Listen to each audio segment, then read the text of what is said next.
जिलों में बारिश का येलो अलर्ट जारी किया गया है। अगले 4 दिन प्रदेश के कई हिस्सों में हल्की से मध्यम और कहीं-कहीं तेज बारिश का अनुमान भी जताया गया है। तो वहीं शुक्रवार को उदयपुर, डूंगरपुर, राजसमंद, चित्तौड़गढ़, जयपुर समेत कई जिलों में 1 से लेकर 4 इंच तक बरसात दर्ज हुई है। उदयपुर के झाडोल में मानसी वाकल बांध का एक गेट भी खोल दिया गया है। अगले 4 दिन तक प्रदेश के कई जिलों में कहीं हल्की से मध्यम तो कई जिलों में तेज बारिश की संभावना भी है।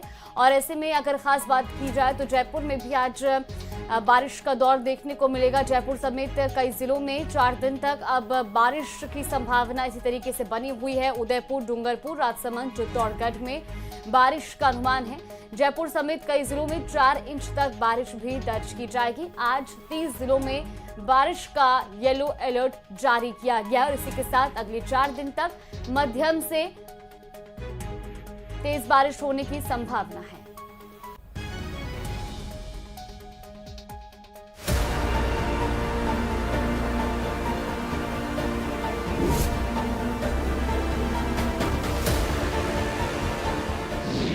बारिश ने बिगाड़ी बस्तियों की हालत। कहीं घर गिरे, कहीं सड़कें टूटी, कहीं शहर पानी में डूबे। बरसात जहां एक तरफ खेतों के लिए राहत लाती है, वहीं दूसरी तरफ कई जिलों में आफत बनकर बरसती है। कई मकानों के ढहने से लेकर सड़कों के गड्ढों तक ये तस्वीर साफ है कि राहत कार्यों और स्थायी समाधान की सबसे ज्यादा जरूरत अभी भी है। बूंदी में बाढ़ और अतिवृष्टि ने लोगों के आशियाने उजाड़ दिए। कई कच्चे मकान धराशायी हो गए। आपको ये जो खड्डा दिखेगा, ये वो दीवार है जिसका खड्डा आपको दिख जाएगा। यहाँ पर स्थिति बद से बदतर होती हुई आपको दिख जाएगी। ये खड्डा जो है, यहाँ से हम आपको दिखाएंगे किस प्रकार मलबा है जो इस घर के अंदर धराशायी हुआ है। धराशायी होने के बाद में मलबे में ये जो कच्चा घर था वो तब्दील हो गया है। लोगों के सामान यहाँ पर दबे हैं। हालात ये है कि अब यहाँ पर रहने में भी इन लोगों को डर लगने लगा है।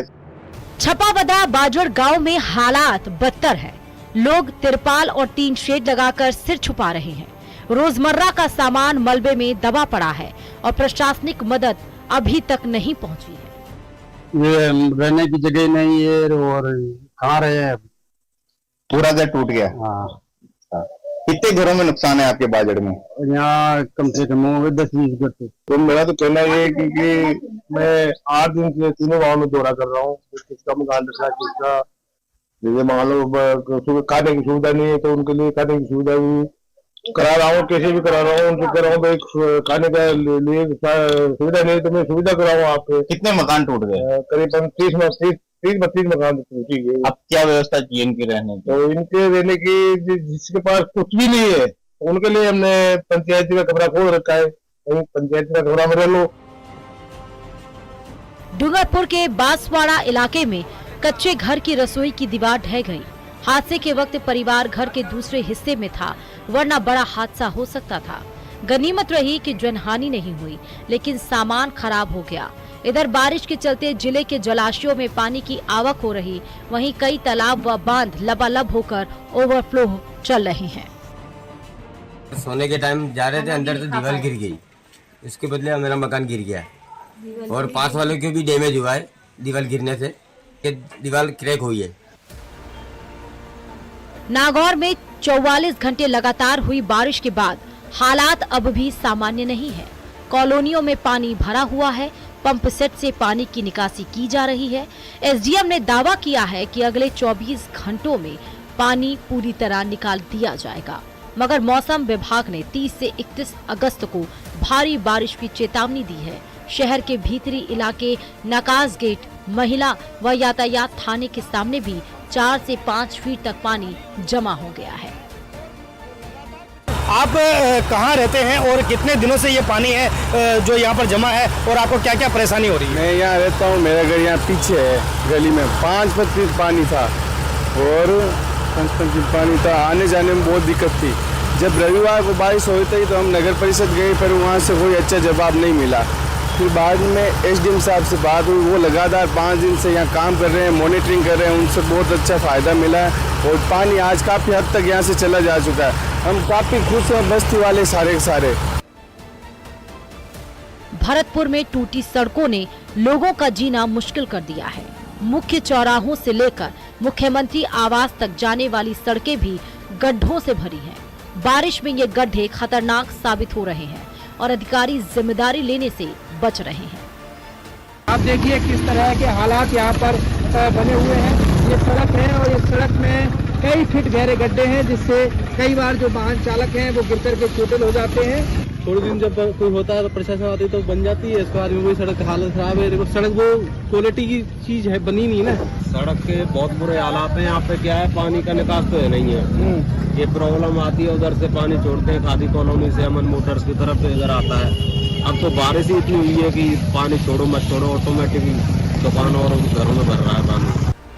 प्रदेश में बरसात राहत से ज्यादा आफत बनी है। मौसम विभाग ने आने वाले दिनों में भी बारिश का अनुमान जताया है। ऐसे में लोगों को सावधान और सतर्क रहने की जरूरत है ताकि किसी भी अनहोनी से बचा जा सके। Bureau report, news 18 Rajasthan. और इसके बाद आपको बता दें कि एयरपोर्ट से हेलीकॉप्टर से मोहनगढ़ पहुंचेंगे मुख्यमंत्री। तो कर्नल सोनाराम चौधरी को श्रद्धांजलि अर्पित करेंगे सीएम।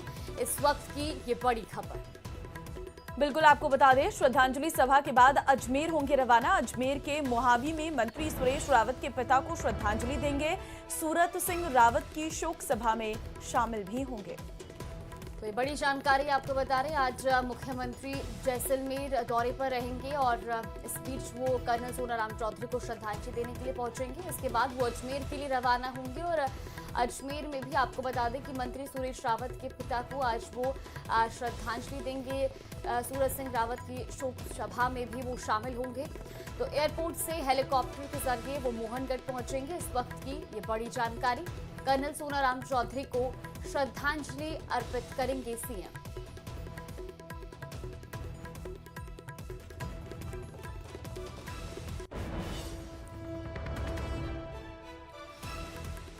बारह बजे जैसलमेर एयरपोर्ट पहुंचेंगे मुख्यमंत्री भजनलाल शर्मा।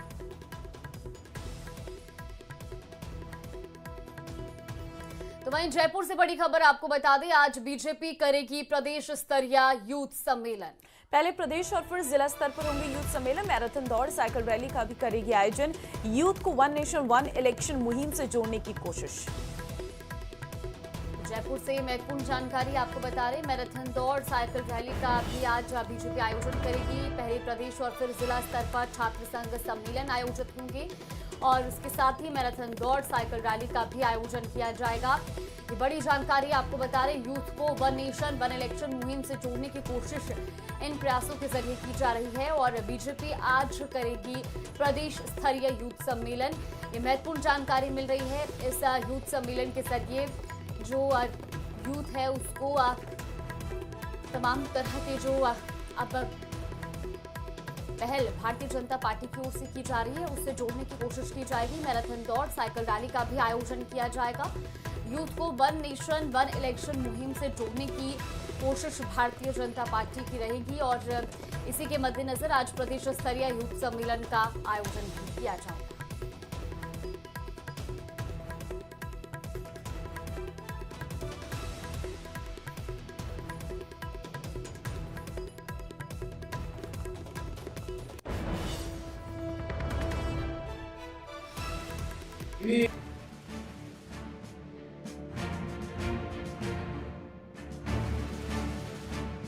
युवा शक्ति को जोड़ेगी बीजेपी।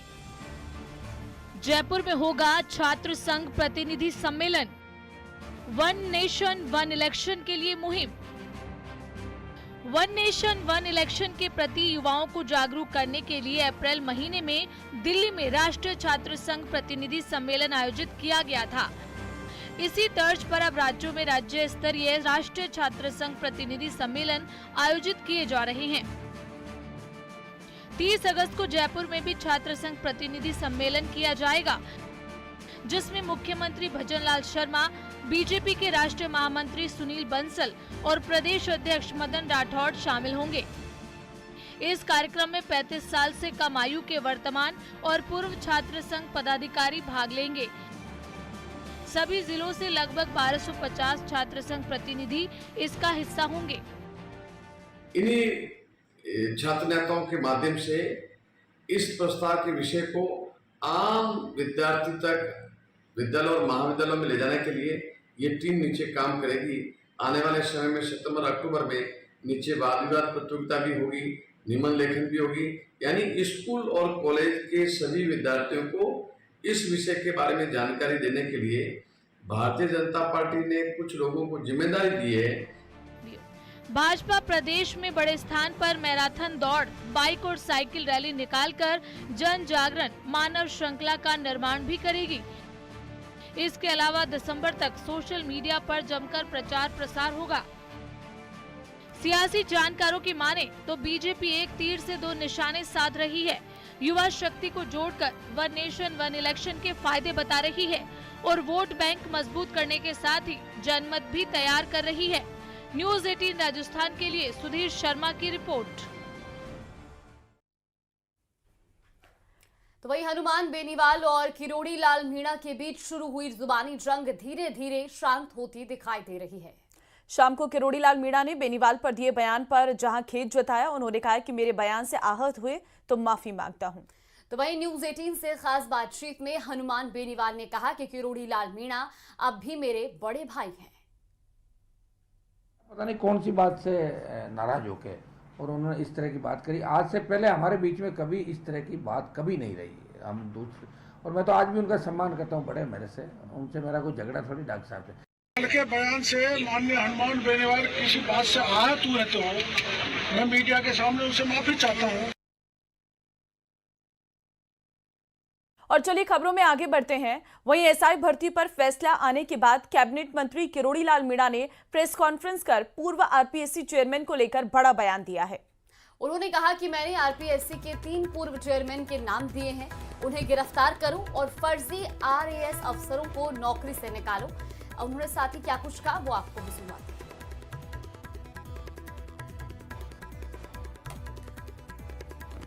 कि मैंने 3 आरपीएससी के मेंबर और 3 आरपीएससी के चेयरमैनों के प्रमाण दिए थे। मीडिया के थ्रू मैं मांग करता हूं कि उनको गिरफ्तार किया जाना चाहिए और मैं ये भी मांग करता हूं कि आरएएस का पेपर बड़े पैमाने पर लीक किया था, वो शिव सिंह राठौड़ को भी जांच करके उसको गिरफ्तार किया जाना चाहिए। कौन फर्जी आरएएस राजस्थान में नौकरी कर रहे हैं उनको निकाल के बाहर करना चाहिए। तो वहीं गुरुवार को राजस्थान हाई कोर्ट के बहुचर्चित एसआई भर्ती परीक्षा 2021 रद्द करने का ऐतिहासिक फैसला सुनाया गया, जिसके बाद कांग्रेस भजनलाल सरकार पर हमलावर हो गई है। पीसीसी चीफ गोविंद सिंह डोटासरा ने तंज में पूछा कि पेपर लीक के बड़े मगरमच्छों पर सरकार कब कार्रवाई करेगी। तो वहीं अगले 24 घंटे में सीएम ने डोटासरा के सवालों का जवाब भी दे दिया। इस रिपोर्ट में देखिए।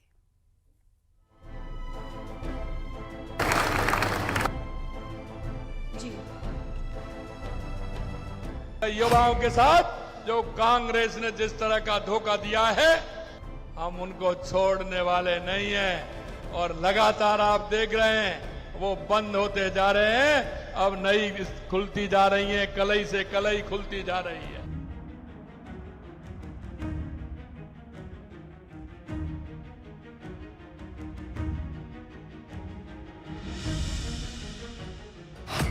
एसआई भर्ती रद्द होने के बाद अपनी पहली प्रतिक्रिया में सीएम भजनलाल शर्मा ने पेपर लीक के गुनहगारों के खिलाफ अपना चिर परिचित संकल्प एक बार फिर दोहराया। टोंक के टोडा राय सिंह में सीएम ने साफ कह दिया कि युवाओं के सपनों पर कुठाराघात करने वाले किसी भी अपराधी को बख्शा नहीं जाएगा। अरे एसआई भर्ती परीक्षा तो है, लेकिन पटवारी वाले भी पकड़े जा रहे हैं और वो भी पकड़े जा रहे हैं। इन्होंने दिव्यांग के फर्जी पेपर दे करके और नौकरी पाली, वो भी पकड़े जा रहे हैं। और कल आपने देखा है, कल एसआई भर्ती परीक्षा का कोर्ट ने फैसला दिया है। वो कोर्ट ने फैसला क्योंकि 2021 की भर्ती थी, कांग्रेस ने जिस तरह का युवाओं के साथ कुठाराघात किया। मुख्यमंत्री ने बताया कि एसआई परीक्षा पर कोर्ट का फैसला आने के बाद सरकार ने एसआईटी का गठन किया है। बड़े मगरमच्छों को पकड़ने की कांग्रेस की चुनौती पर सीएम ने कहा कि मामला पूर्व मुख्यमंत्री के पीएसओ तक पहुंच गया है और आगे बड़े मगरमच्छ भी पकड़े जाएंगे।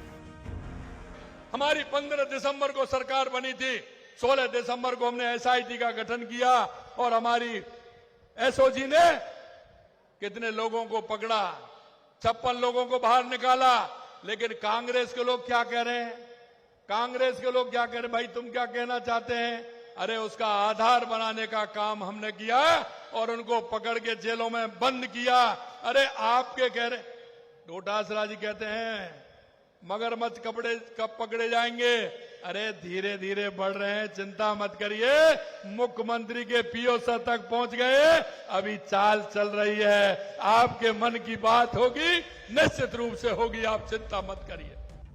आपको बताते चले कि एसआई भर्ती रद्द होने पर कांग्रेस भजनलाल सरकार पर खासी हमलावर है। पीसीसी चीफ गोविंद सिंह डोटासरा और नेता प्रतिपक्ष टीकाराम जूली ने कहा कि बीजेपी ने तत्कालीन कांग्रेस सरकार पर अनर्गल आरोप लगाकर जनता को गुमराह कर सत्ता हासिल की थी, लेकिन सत्ता में आने के बाद यू टर्न ले लिया था। आज एक भर्ती कैंसिल हुई है, हाई कोर्ट ने की है।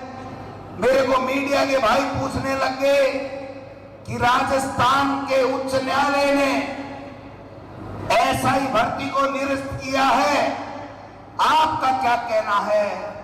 मैंने कहा ये 1.25 साल से पर्ची से बनी सरकार के पास में दिल्ली से पर्ची आई नहीं, खुद का विवेक है नहीं, निर्णय कोई ले नहीं सकते और इनका मंत्रिमंडल टुकड़ों में बटा हुआ है। ये तो सरकार ही समझ में नहीं आ रही है कि सरकार क्या चाहती है।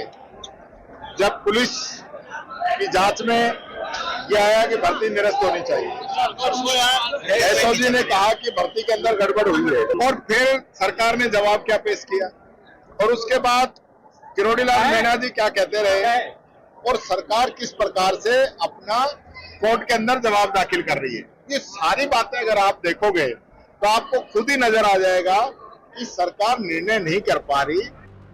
आपको बताते चलें कि एसआई भर्ती परीक्षा 2021 में अब तक करीब 125 आरोपी पकड़े जा चुके हैं। इनमें पेपर माफिया दलाल, परीक्षा एजेंसी आरपीएससी के सदस्य और पेपर खरीदने वाले अभ्यर्थी शामिल हैं। जांच के बाद सरकार ने इस परीक्षा को रद्द करने या नहीं करने पर फैसला करने के लिए कैबिनेट सब कमेटी बनाई थी।